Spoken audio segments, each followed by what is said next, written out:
It was the first weekend of February, a cold but uneventful Saturday. I'd spent most of the day at home, relishing the rare stretch of time off work. Everything was typical, TV on low, coffee brewing in the kitchen, when I first heard it. A single, dull thud from upstairs. Not loud enough to startle, but distinct enough to notice. It sounded out of place, like a heavy object shifting or a book dropping.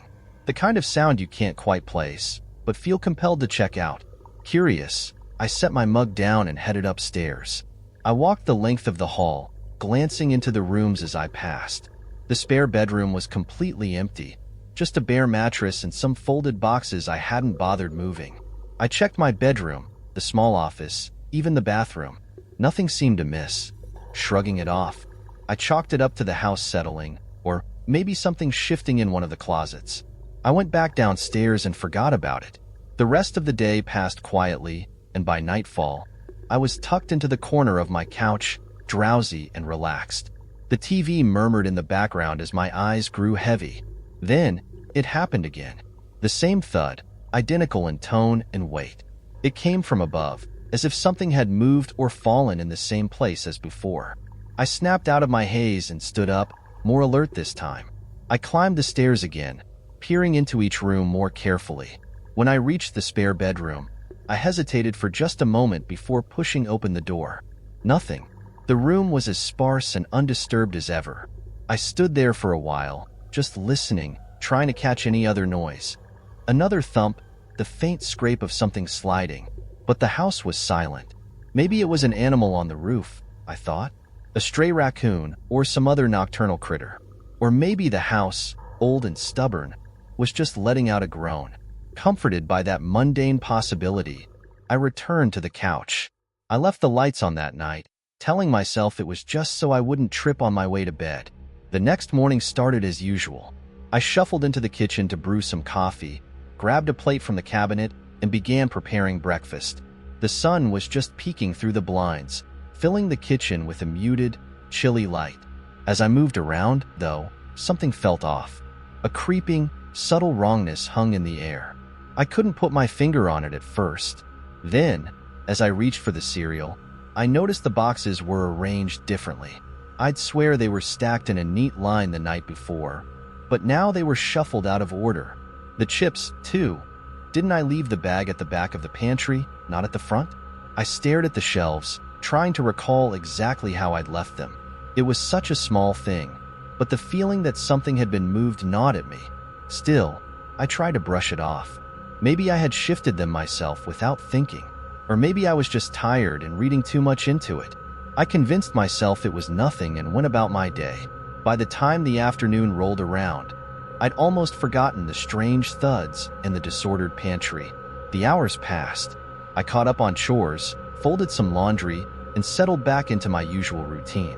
As the sun dipped lower and shadows grew long, I found myself on the couch once more.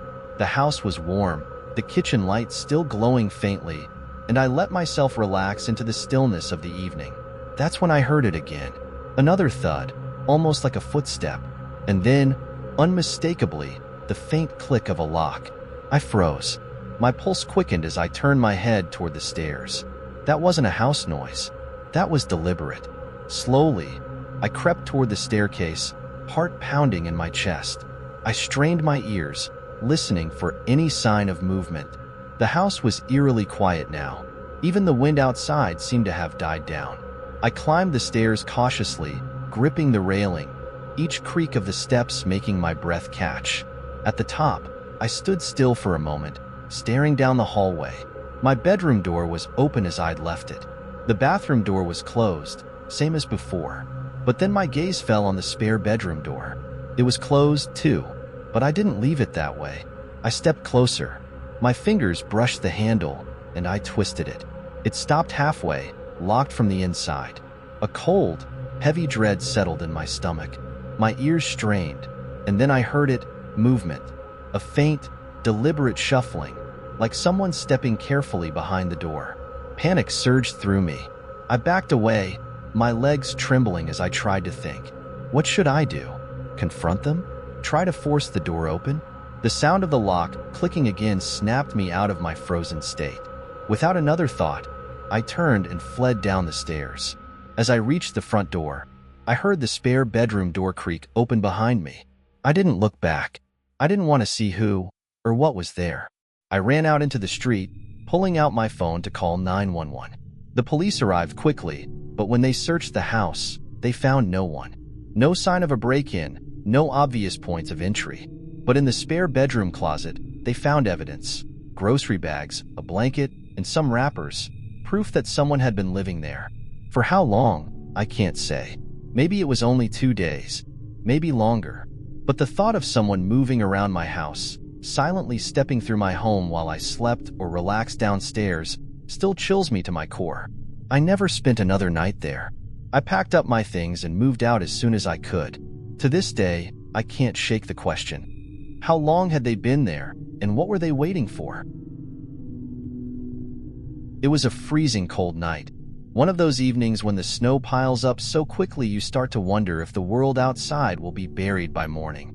I wasn't planning to go anywhere, so I had the TV on, flipping through old episodes of my favorite show. The room was warm, the lights dim, and I was almost drifting off on the couch. That's when I heard it, deliberate footsteps crunching through the snow, getting closer and closer. The sound was unmistakable, heavy boots coming up my porch steps. But then, nothing. No knock, no doorbell, just silence. I sat up, heart thumping, staring at the door. It stayed closed, and the house was completely still again. After a few seconds, curiosity got the better of me. I walked over to the window and pulled back the curtain. Outside, it was nearly impossible to see. The snowstorm had turned the world into a swirling white haze. Still, I could just make out a set of footprints in the fresh snow. They led up to my porch, but then they veered off to the side and disappeared into the storm. It didn't make sense. Who would walk up to a door in weather like this and then just wander away without so much as a knock? The snow was falling so heavily that the tracks would be covered soon. I strained to see if they continued further, but it was no use. The tracks ended where the porch steps met the snow. I closed the curtain, more puzzled than alarmed, and returned to the couch. Probably just a neighbor who changed their mind, I told myself. I sank back into my spot and tried to let it go, though I kept the volume on the TV a bit lower than before. The storm outside raged on, its howling winds and occasional gusts against the window serving as a constant reminder of how isolated everything felt. Despite the eerie encounter, I started to doze off again. When I woke up, it wasn't the sound of the storm that stirred me. The TV screen was on its timeout display, the room was darker, and the noise outside was louder, almost too clear. I sat up, trying to shake off the fog of sleep, and that's when I noticed something that made my stomach drop. My front door was wide open. Snow was blowing in, scattering across the floor. A trail of wet boot prints led from the door through the hallway, disappearing into the shadows deeper inside the house. I froze, the realization hitting me like a punch to the chest. Someone had been in my home while I was asleep on the couch. My heart raced as I grabbed my phone and backed into the bathroom. Locking the door, I frantically dialed 911, whispering my address to the operator. I tried to steady my breathing, listening intently for any signs that whoever had been inside might still be there. But I heard nothing. No footsteps, no rustling, just the muffled roar of the storm outside. When the police arrived, they searched the house top to bottom. The intruder was gone. They hadn't taken anything, at least not anything obvious. It seemed like they'd come in, looked around, and then left just as quietly as they'd arrived. Maybe they were looking for something specific and couldn't find it. The wet footprints told a strange story. Someone had walked into my home, moved through the hall, and then exited back out into the storm, leaving only the open door and a scattering of snow behind. The officers assured me the house was clear, but that didn't do much for my nerves. After they left, I locked every door and window, double-checking them again and again. I spent the rest of the night sitting in the brightest room of the house, lights blazing, clutching my phone, and jumping at every creak the old floorboards made. Even now, weeks later, the thought of that night keeps me up. Someone had been inside my home, moving around just feet from where I was lying. They must have seen me. They must have known I was there, sleeping on the couch. But instead of waking me, they simply left. The open door, the disappearing footprints, and the cold wind rushing into my once warm, safe living room still haunt me. Every night I wonder, who was it? What were they looking for? And why did they leave without a sound? It was just a couple of days before Christmas, and school had just let out for the holidays. My parents still had to work during the day, so I was home alone, free to do whatever I pleased. As an only child, having the entire house to myself felt liberating. No siblings to share the TV with, no one to argue over snacks. I had big plans to spend the day gaming and maybe sneaking some Christmas cookies before dinner. The day started off perfectly. My parents left for work around 9 a.m., and as soon as I heard the car pull out of the driveway, I ran straight to my room, booted up my PC, and started a marathon gaming session.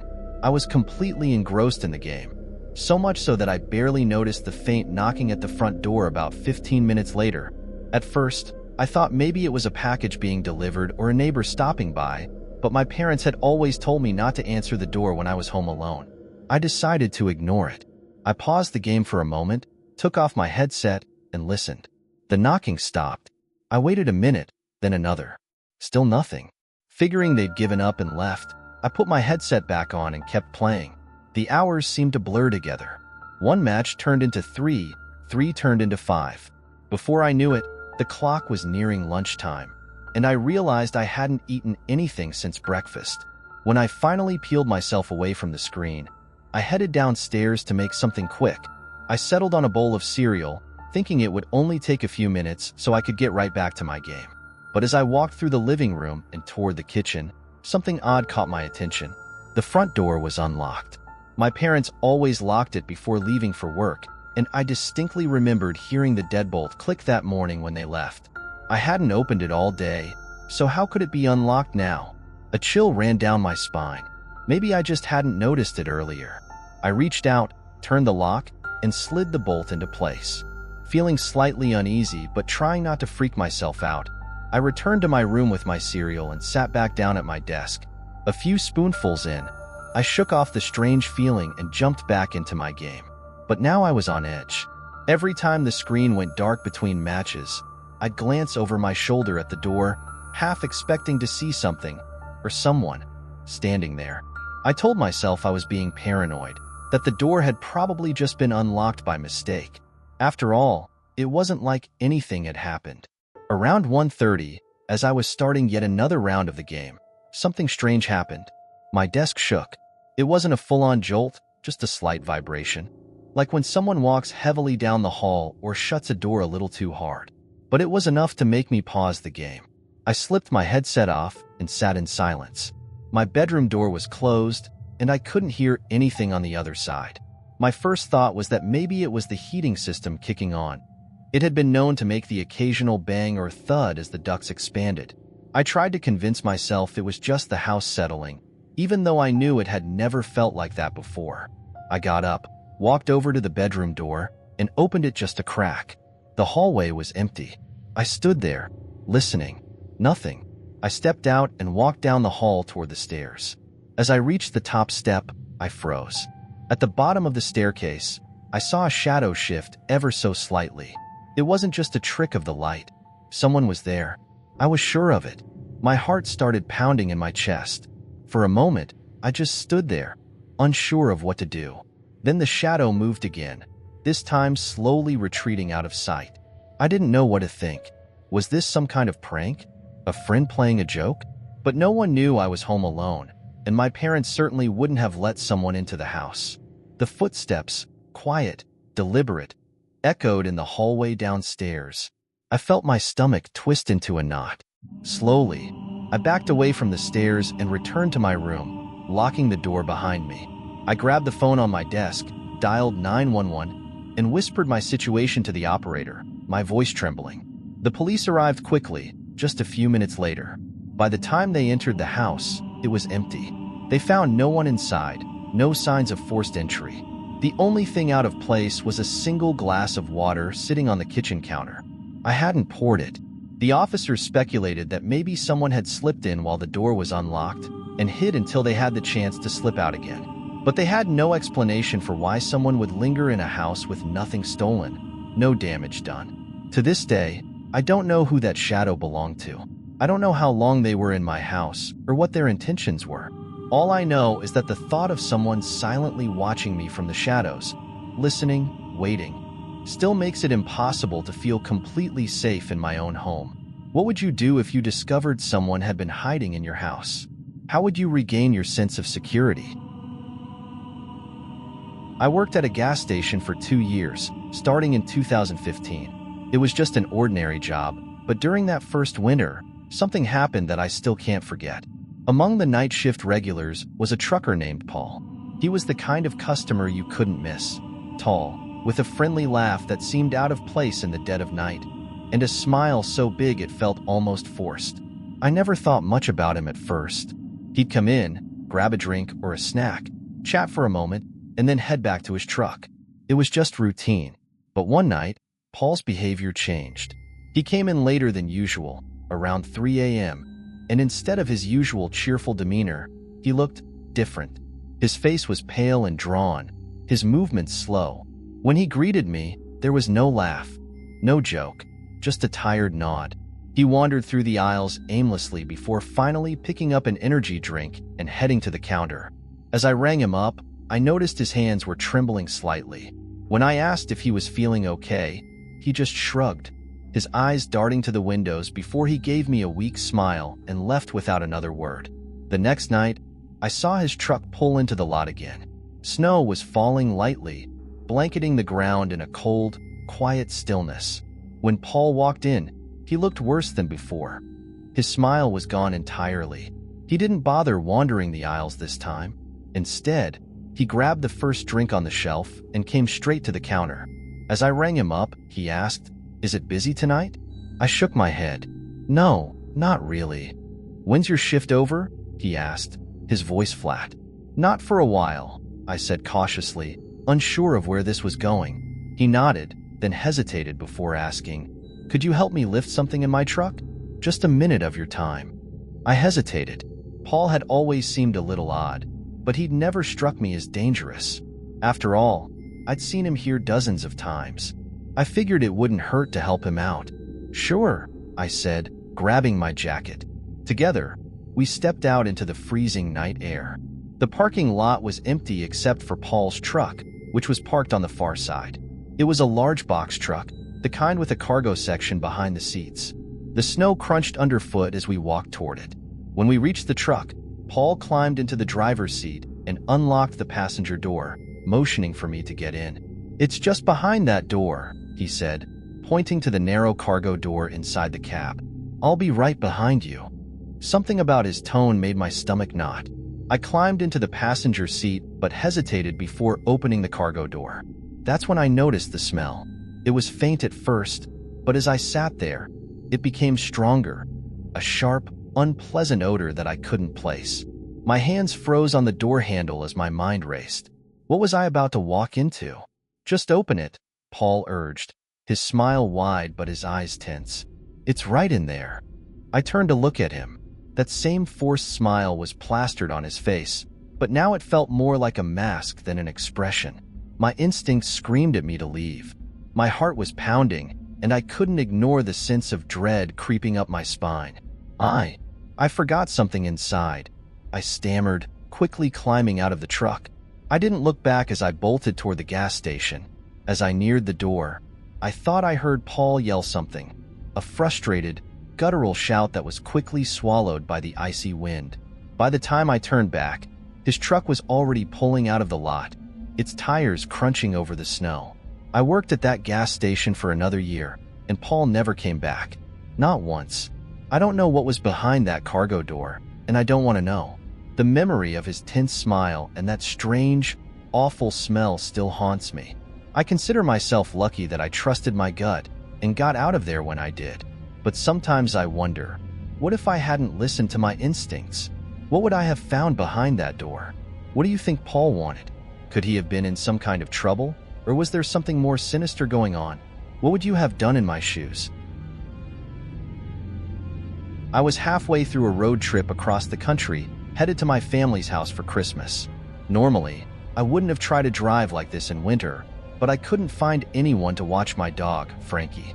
He's a little dachshund who gets nervous easily, and I knew flying would terrify him. So driving it was. The first half of the trip had gone smoothly. Good weather, light traffic, no issues. But on the second day, I woke up to a heavy snowfall that only got worse as I packed up and hit the road. I tried to beat the weather, but it kept getting harder to see and slower to drive. By late afternoon, I realized I wouldn't make it to my family's place before nightfall. I wasn't willing to push through in these conditions, so I decided to find a motel and wait out the storm. The road I was on was desolate, just occasional gas stations every 50 miles or so, and as night crept in, I finally spotted a faded sign for a motel. Relieved, I pulled off the road and into its small, snow-covered lot. The motel wasn't exactly inviting. The building was old, and most of the lights were off. Still, I noticed another car in the lot, so I figured someone had to be there. Leaving the heater on for Frankie, I got out and trudged through the blizzard toward the entrance. The wind cut through my jacket as I tried the door, only to find it wouldn't budge. Confused, I wiped the fog off the window and peered inside, but the lobby was dark and empty. As I turned back toward the car, Frankie started barking. My heart sank when I saw two men walking past my car and heading straight for me. The way they moved, hurried, but too calm for the storm, made something in my gut twist. They didn't look lost or stranded. They looked like they knew exactly where they were going. "Is this place open?" one of them asked as they came closer. I shook my head, forcing a polite but firm tone. "No, I think it's closed." "Could you help us out?" the other guy said. "We're having car trouble. Maybe you could spare some gas." I took a step back, glancing at their parked car. It was sitting there, looking perfectly fine under the streetlight's glow. I knew right away they didn't need gas. They weren't even carrying a gas can or any tools. They were just standing there, staring at me, too close for comfort. "Sorry, I can't help," I said quickly, stepping wide around them and heading back toward my car. But every time I moved, they moved, trying to stay in my path. My pulse started to race. Something was wrong, very wrong. By the time I reached my car, they were right behind me. I jumped in, locked the doors, and put my hand on the gear shift. One of them rapped on my window, his voice muffled but insistent. "Come on, man, just a little help." Frankie whined from the passenger seat. His small body pressed close to me as if he could sense my fear. I didn't wait. I threw the car into reverse, tires crunching over the snow, then pulled out onto the main road. In the rearview mirror, the two men stood in the lot, their faces shadowed but their intentions unmistakable. I felt a shiver that had nothing to do with the cold. As I drove, the fear gave way to anger. I wasn't sure what their plan had been, but it felt like more than just a scam for gas money. Once I had cell service again, I called 911 to report the encounter. The dispatcher took my details and told me they'd send an officer to check it out. About 20 minutes later, I got a call back. The officer said the men and their car were gone. They disappeared right after I left, confirming what I already knew. Their car wasn't out of gas, and they weren't stranded. They were looking for something, someone. Maybe they hoped I'd be an easy mark, just a lone traveler in a snowstorm. That night, as I finally found a legitimate motel and settled in, I couldn't shake the thought of what might have happened if I'd let them keep talking, if I'd hesitated, if I'd opened my door even an inch. What did they really want? What were they planning to do if I'd gone along with their request? I don't think I'll ever have answers, but I'm not sure I want them. That experience left me with more questions than I'll ever feel comfortable answering.